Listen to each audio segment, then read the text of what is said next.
Good afternoon, everyone. This is Jared Rand.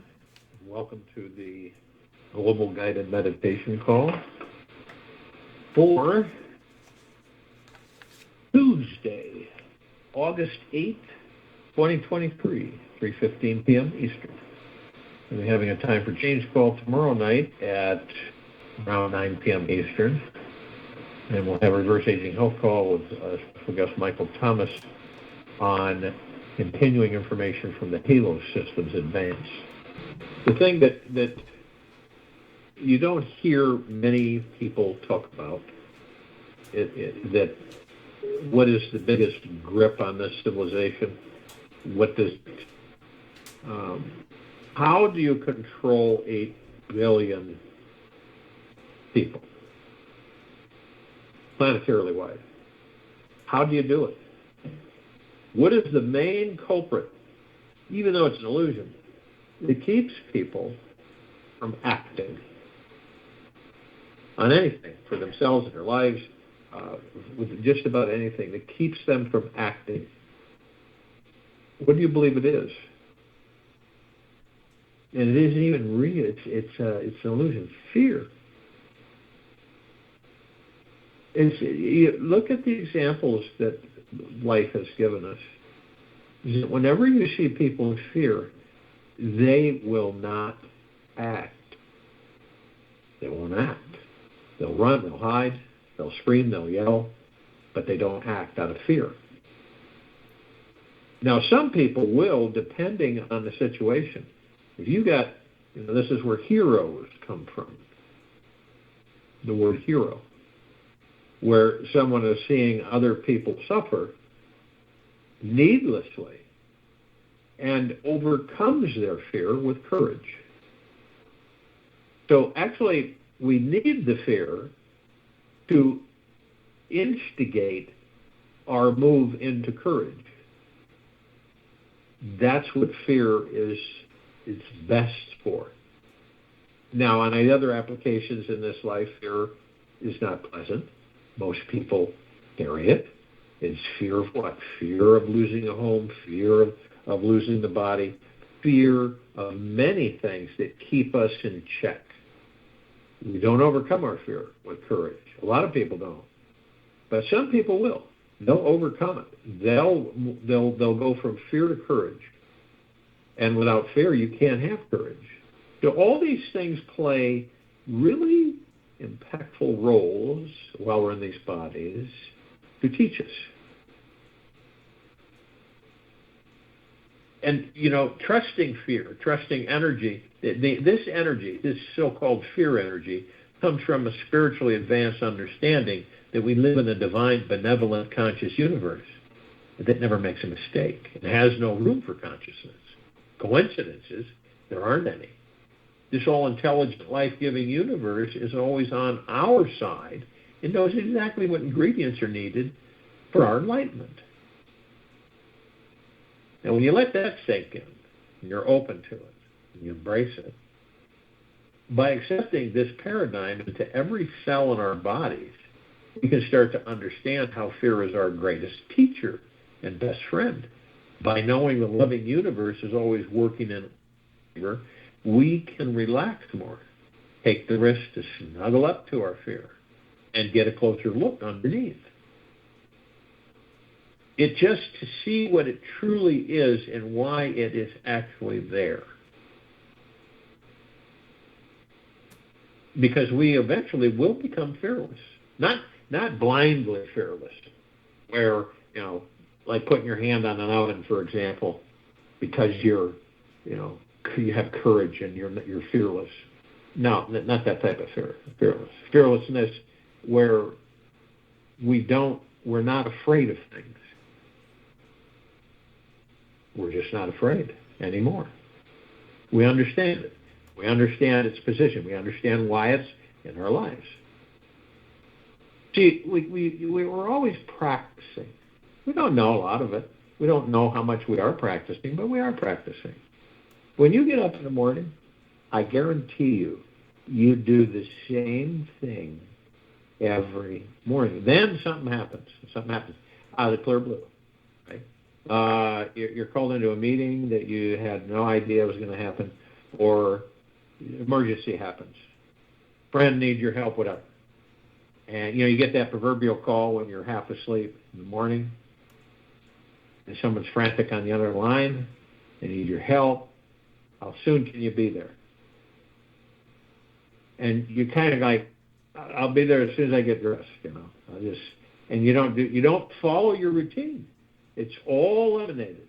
You are not in that routine because of that catalyst that caused you not to be in your routine, to pull you out of it. And that's what you did. And it's kind of exciting because we all establish a routine. After a while, we kind of just move into it. And we don't realize that, I'm in a routine. We just do it every day. And we get in the habit of doing it. Then what happens is, if we don't get the things done in our course of the day like we usually do, we feel guilty or pressured because now it builds up. I got to do all that tomorrow on top of everything else. You see how it works? Now, one who would go with the flow, look at everything and just go, hey, It's like, have you ever run late and you have this other person with you, they're saying, we're going to be late, it's going to be embarrassing, all this stuff, it's all bad and late. And what you're doing is you're just relaxing. You're just going with the flow. Hey, it'll be fine. Everything will be fine. And it is. Because then we go into the stage of understanding. We don't really care what other people think or say about us. We don't. Why would that bother us? Why would that bother us? It bothers a lot of people because they don't have enough trust, faith, and confidence in themselves. It's the only reason that we're all worried about what they can say about us. Okay? It freaks us out. It's always, how do we live, really, most of us, not all, but the majority. But how do we live? We live based on other people's what? Perspectives. How they view us. How do we dress? We dress basically to please other people, not ourselves so much.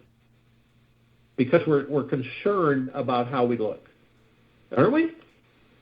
And how we look. So then we go into a public eye or anything, and what do you think? Do you think that they like me? Do you think that they like what I was wearing?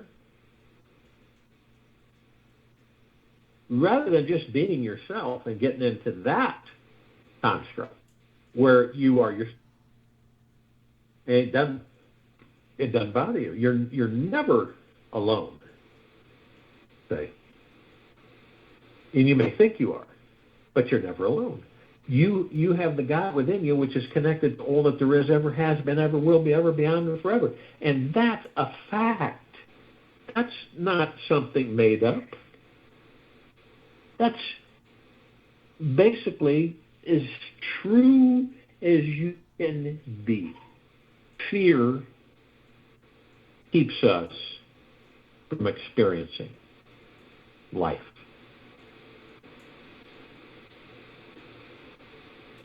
Looking inside, behind, or underneath our fears for the first time does seem life-threatening, or feel as if you're about to enter a secret cellar door or some cave, dark cave, that's been hidden for thousands of years. But this is the right place to start. Somewhere that feels maybe very familiarly frightening, and instantly makes you want to run and hide.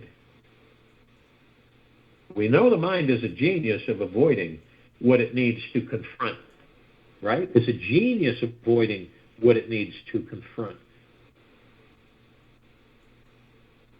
We have all sorts of strategies and tricks at getting distracted from peering into places which make us uncomfortable. Be infinitely patient and insanely persistent whenever you approach your fear.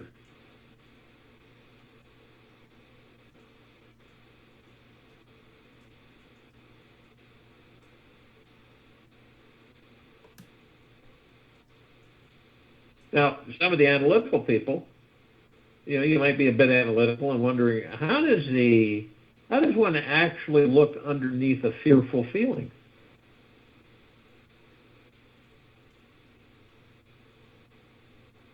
Well, you got to use your imagination. You need an extra dose of childlike imagination for this journey, all throughout it. Roll back the clock a few years and recall what life was like when you were a child. Do you remember how you played and played and played all day long? Do you remember how you played and played and played and played all day long? Your creativity and imagination never ended all day long. Perhaps you were into playing fantasy games, like saving the innocent princess from the kingdom, fire-breathing dragon. You had the power to imagine anything and everything, and you still have that power today, in this very now moment. You might have even imagined that you became a grown-up adult who lost touch with their childish power of imagination. And, imagination is more important than knowledge because knowledge is limited. Well, imagination encircles the world. Albert Einstein, he was right.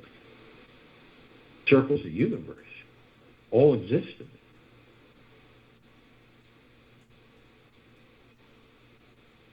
And we did a lot of things when we were young. You had conversations with you had real conversations with real friends that only you could see, that only you could interact with. And these conversations, maybe your mother or father would come in the room and you'd be sitting at a table or on the floor talking with this group, and they were all sitting there with you. And you knew them by name.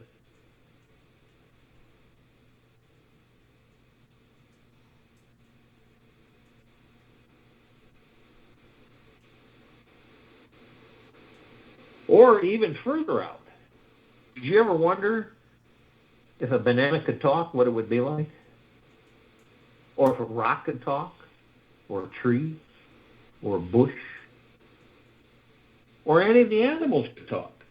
What would you do if a dog comes up, sits down, starts having a conversation with you? You'd freak out, right?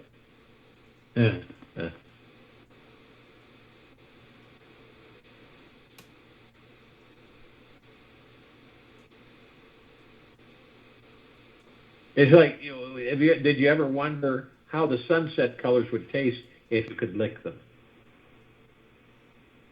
Whatever fantasies or creative games we played back then, we are still playing them on some level today. They're just more adult-like, serious games that we're playing on the inside. Our mind is still making up all sorts of stories about everything and everyone, including ourselves.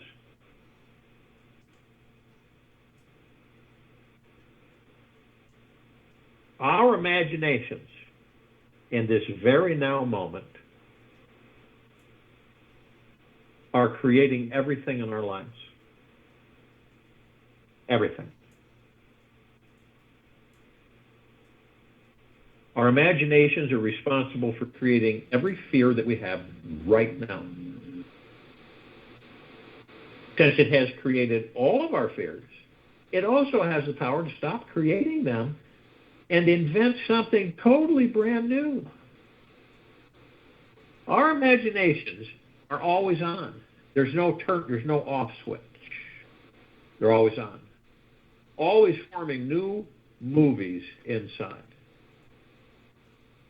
We still have this amazing power of imagination working every day inside us, actually working 24/7. The real question is, are we willing to step beyond any normal, ordinary versions of reality that we've created and discover a place inside us where anything is possible? Anything. You ever say to yourself, right? Oh, that's just, I know everything's possible, but that is just not possible. Right? You probably said that. I think we've all said that once or twice, right? But have you ever looked at it and said, why would I think it's not possible? Let's take a deeper look at it.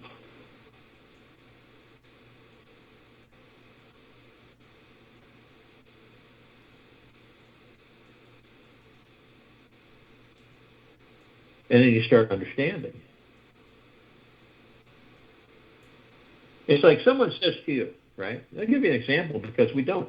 The curiosity of a child is very powerful, but since we're so-called adults, we like. So someone says to you, you say to someone, you see that box truck sitting there? And your friend says, yeah. I can pick that truck up. And your friend looks at you and says, that's not possible. In fact, that's impossible. You're crazy. You know how much that weighs? Oh, several tons. And you're going to pick it up? Yes, I am. So what do?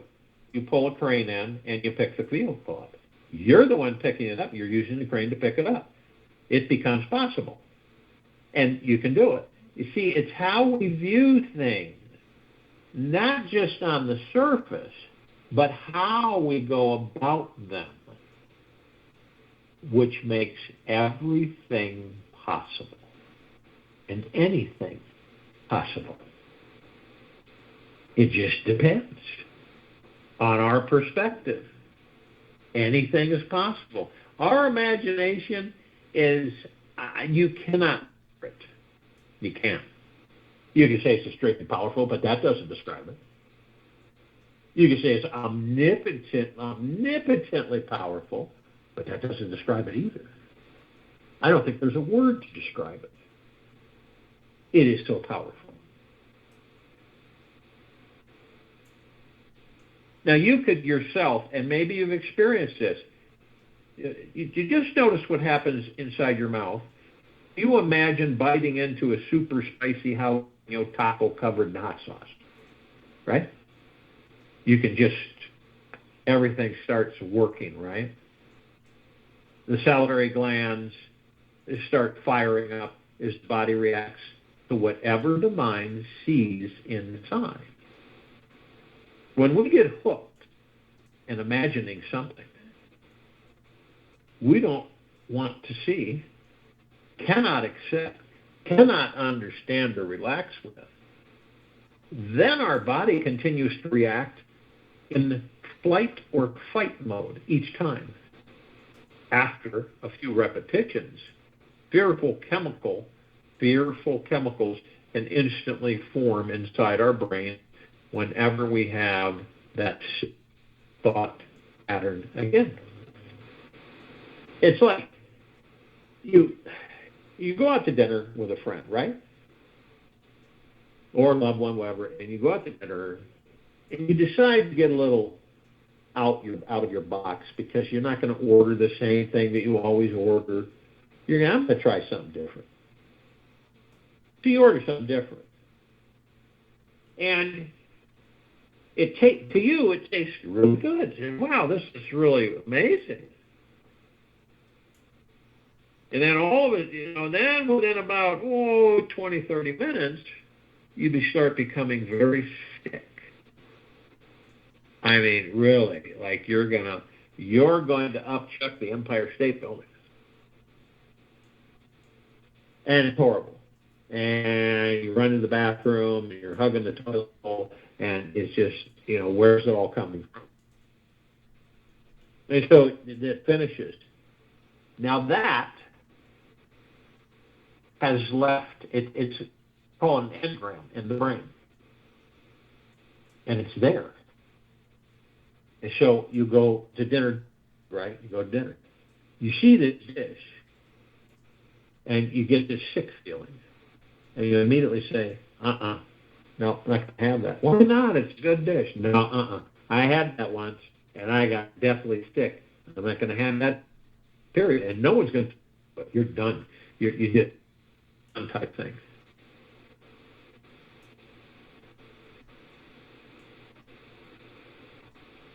When we all get hooked in imagining something that we don't want to see, cannot accept, cannot understand, or relax with, then our body continues to react in flight or fight mode each time.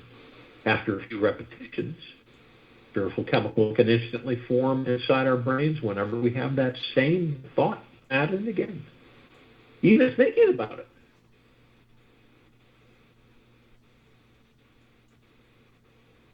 Now I want us all to realize right now, mind is responsible for creating all of our fears.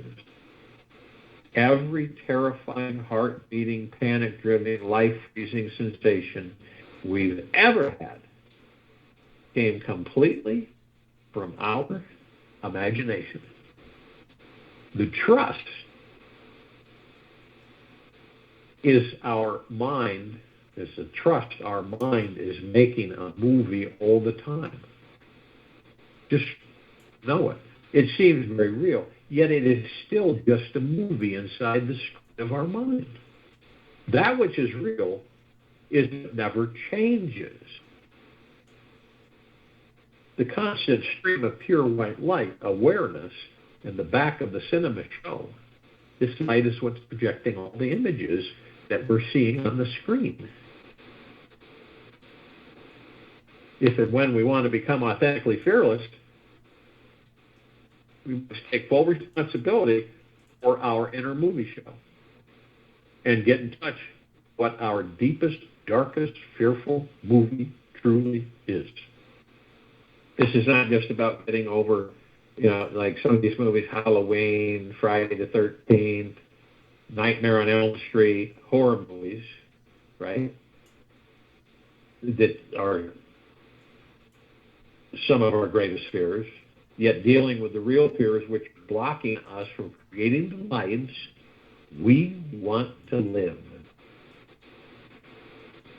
This is a fearless commitment for us.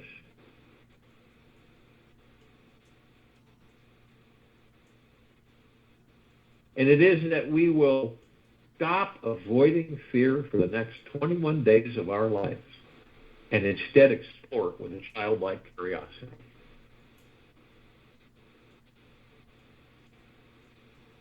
There's a lot of them. That perhaps we're afraid of intimacy, giving public speeches, great heights, insects, dogs, huge crowds, tight elevator spaces, being a passenger in a car.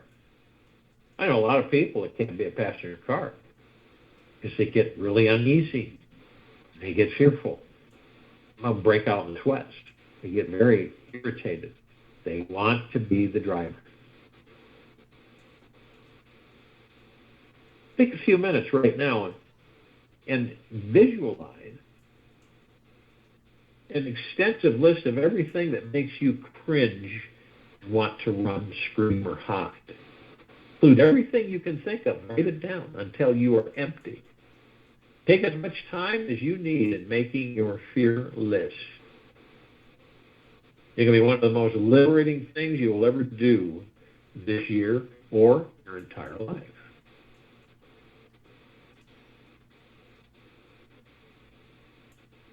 And Ambrose Redmond made a good statement. Courage is not the absence of fear, but rather the judgment that something else is more important than fear. Someone's life's more important than fear, isn't it? When you see someone in danger, they might be losing their life. A lot of us will overcome the fear, and it will disintegrate, and we will go save that life. It's not, not like we were trained to do it. Nothing. It just happens. We just cannot tolerate having a life leave the body. So it really pulls us into action. We have this, it's misguided, misdirected, misunderstanding. It's not comprehending. It's going through the movements of life. And we embrace these things because we were never taught to. You say, hey, look, this is all illusion. You're an omnipotently powerful God within that body. It's what you want, you can have. That's the truth. But if you don't know how to go about it, what do you think is going to happen? Frustration, disappointment, irritability, sadness. We can go on with all the words.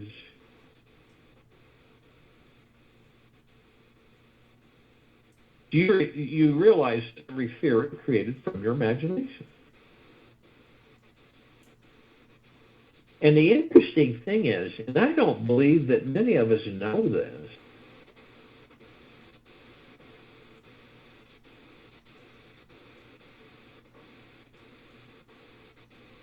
every fear is created from our imagination, and we are always in charge of what happens.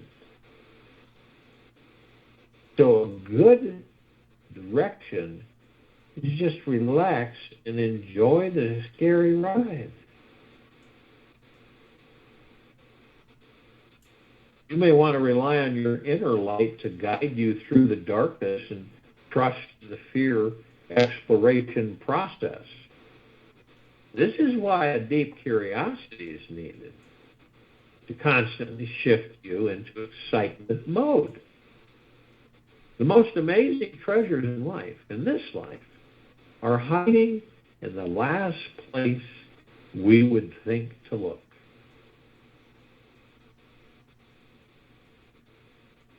The most amazing treasures in this life are hiding in the last place we would think to look. It's like something comes in and says, have you thought about over here? Oh, I never thought about that. That's where it is.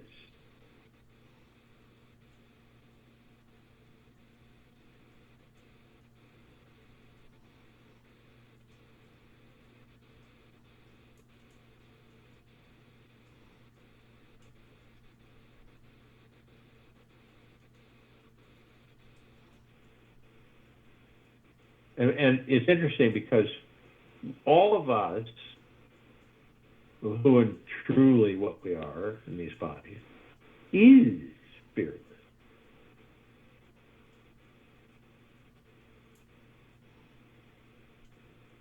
And this is another discovery that we make when we go within. Focus on the now, go within, and meet the God that we are.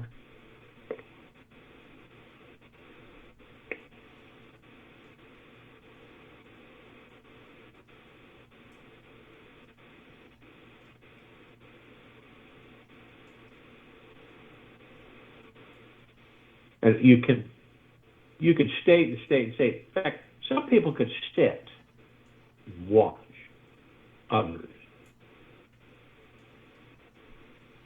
melt their fears away. Really.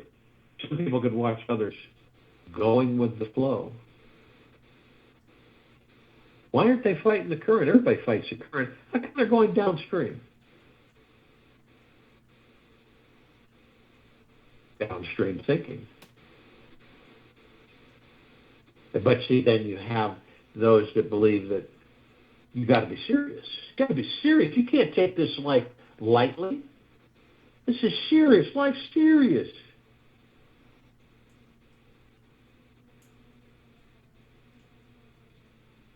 I enjoy life because I don't take it seriously. I don't take it very seriously at all. It's temporary. I enjoy what I choose to enjoy.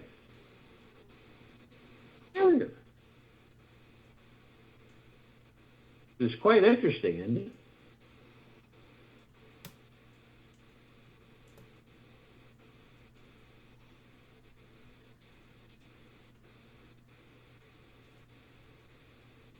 It just kind of depends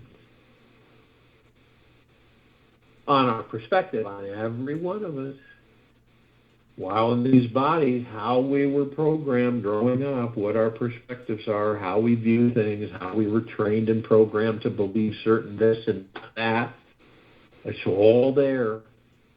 It's a novel with endless pages, all recorded. Most of us become agitated or angry because we fear something, or we don't understand something. We become defensive or offensive.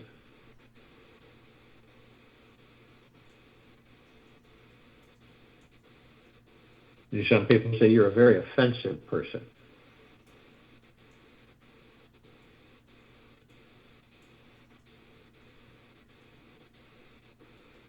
The biggest thing that we're faced with in this life, this is the biggest thing. I believe this is why we're in these bodies, to discover who and what we are before we leave the body. Yeah. And I can count on one hand in the last several thousand years how many have done that.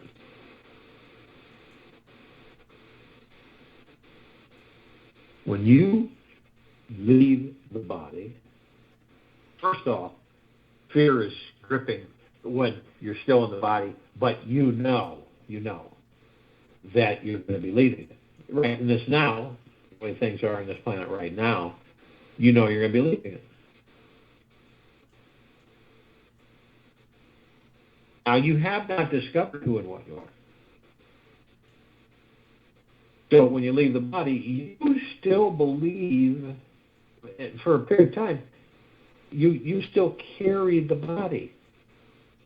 But the body is no more. That's how much we're attached to the body.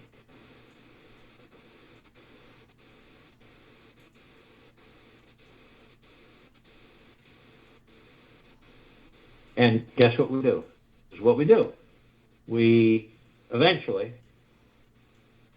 they call it crossing over, right? And you're usually met with someone in a past life or the life that you just left that you're familiar with. Okay, you may not recognize them to begin with, but you will. You come around understanding who they are, and they take your hand, they help you across. So you aren't frightened or fearful. And then the process starts all over again. You meet people, you meet relatives, you meet friends, you meet spouses, all childhood friends and stuff. They're all there. Smiling and beaming and hugging and clapping and laughing. All there, all of them. And you fall in, and you reincarnate again, you start over, and it's just redundancy. This is what's going on. Are we ever going to get out of that cycle? We will consciously. We will consciously overcome our fears.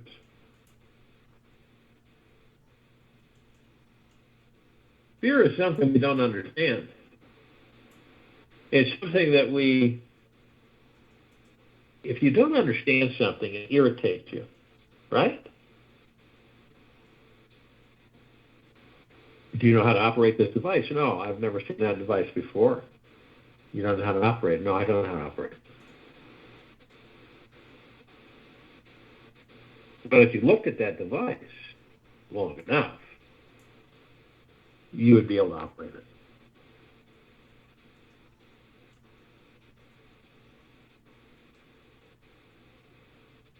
Look what we have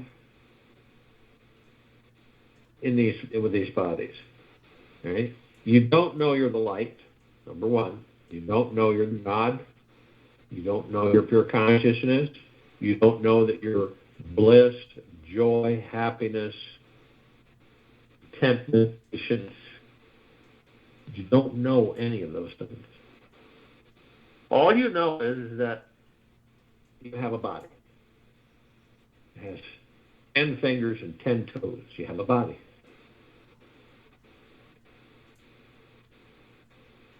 But you pretty much stops there. You don't really know anything else.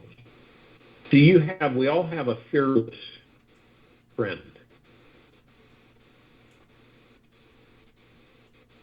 And the fearless friend is who? The God that we are within these bodies.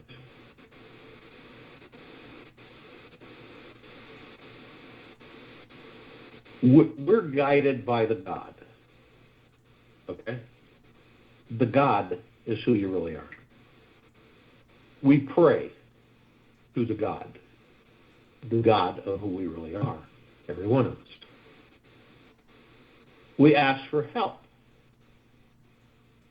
from the God that every one of us truly are in these bodies.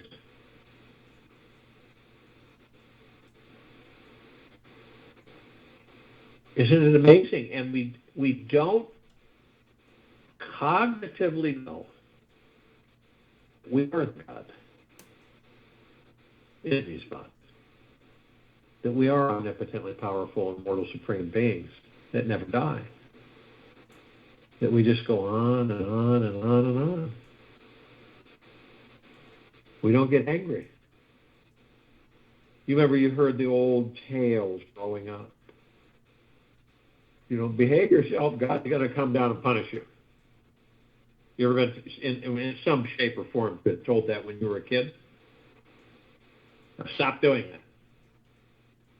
It instilled fear. There comes again. You're a little kid, little child, and the fear comes in. Now you're looking around, looking up to see if God's going to strike you down with lightning. So as a kid, you're going, you basically, you stay in line as much as possible because of the fact, which is difficult for kids. So you do what you can because you don't care to have God hit you with a lightning bolt.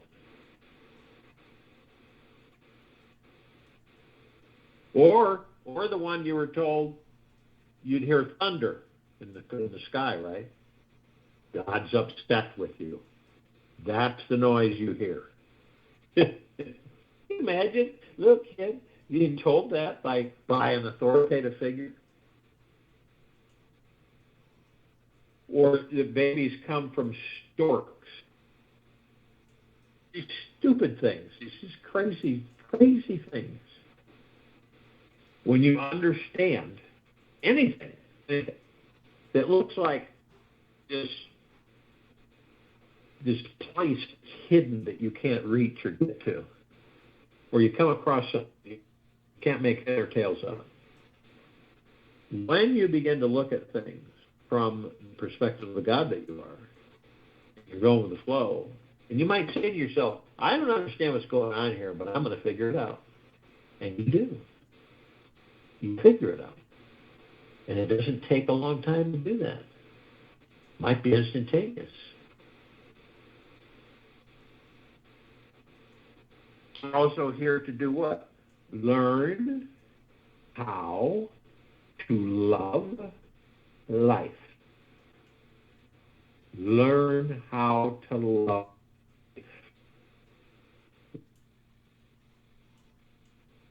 Great. And so that you're kind of love, so to speak. There's always areas you can say, I'm grateful for this, I'm grateful for that, I'm grateful for this, and truly through the heart mind.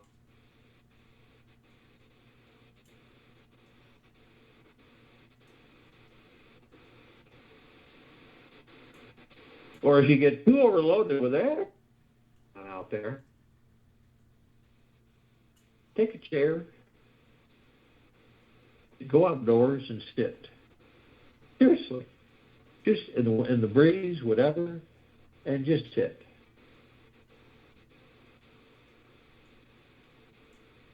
Put an umbrella up in the shade. Shade yourself. It's too hot. But sit for a few hours.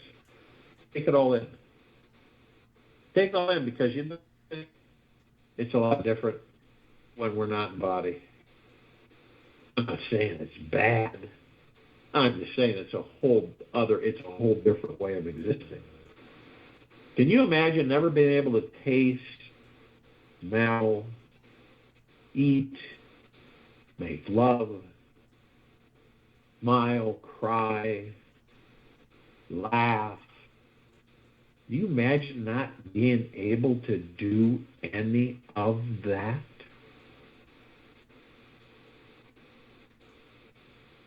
Because we don't do those things. We don't give them any attention. Why is that?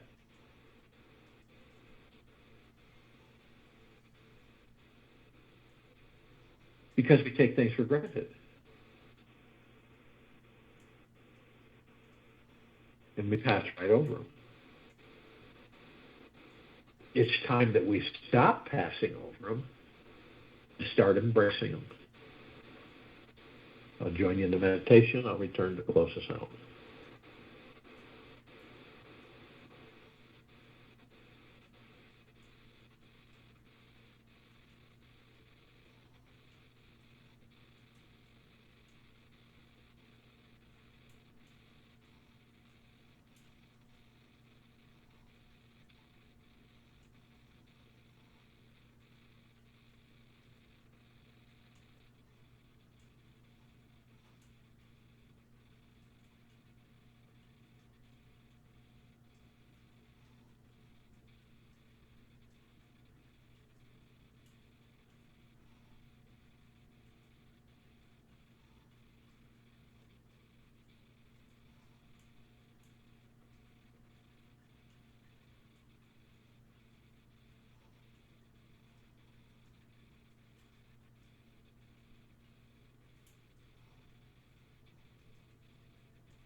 Take an easy and slow breath in through the nose, and an easy and slow breath out from the mouth. Remain still. Practice being your own best friend. Just for today, offer a random act of kindness to yourself. The more friendly you can be with your own self, the better friend you will be with others. Everyone loves you when you love you. It's time to let in the love. Take this with you for the rest of the day, the evening and night, the following morning. And we will return here Wednesday, August 9, 2023, 3:15 p.m. Eastern, to continue our global guided meditation call. Around 9 o'clock p.m. Eastern, continue our time for change call. Be gentle, kind, and generous with yourself, and humble at all times. Be in the highest of the deepest eternal gratitude at all times, no matter what's going on around you.